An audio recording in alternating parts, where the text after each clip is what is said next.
guys, selamat datang di Sandi Podcast. Pada podcast pertama ini, kami akan membahas tentang persebaran flora dan fauna, serta dampak perbuatan manusia terhadap lingkungan. Oh iya, sebelumnya kita kenalan dulu yuk. Halo, namaku Fani. Halo, namaku Fabrizio. Halo, namaku Calvin.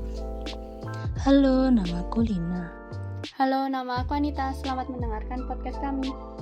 Teman-teman, kalian tahu nggak sih wilayah Indonesia memiliki keberagaman flora dan fauna?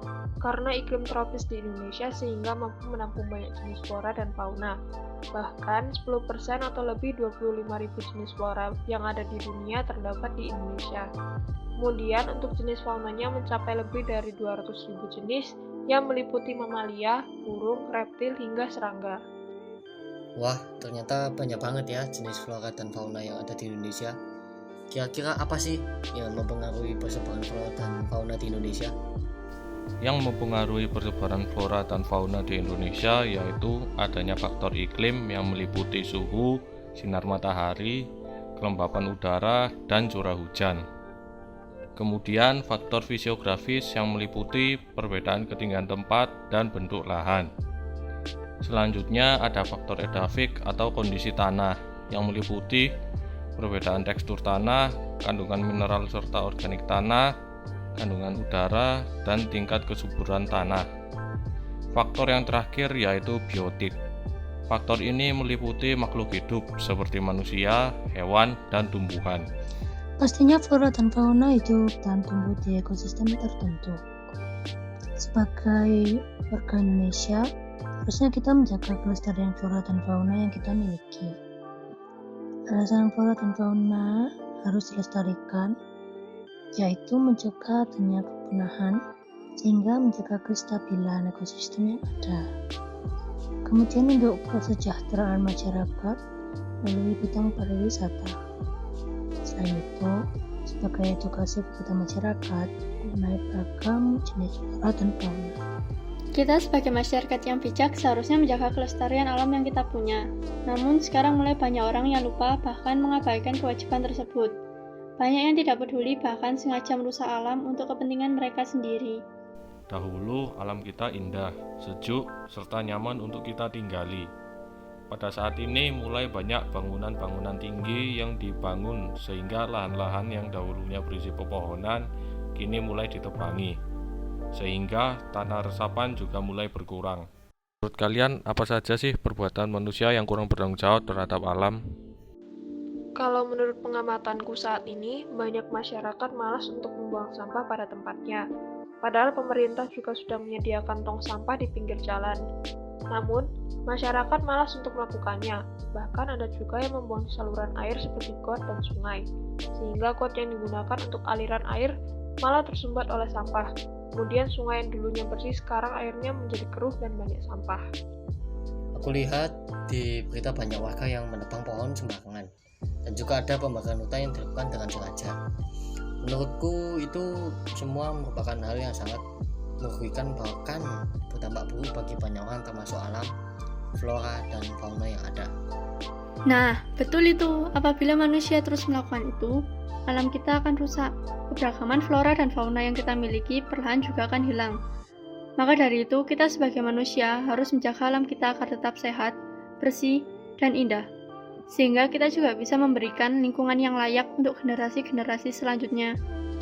Kita sebagai ciptaan Tuhan juga harus mau menjaga alam kita dengan bertanggung jawab. Karena kita sudah diberi kepercayaan untuk tinggal di bumi yang sudah disediakan oleh pencipta kita. Kalau gitu, bagaimana cara kita menanganinya agar alam kita tetap sehat?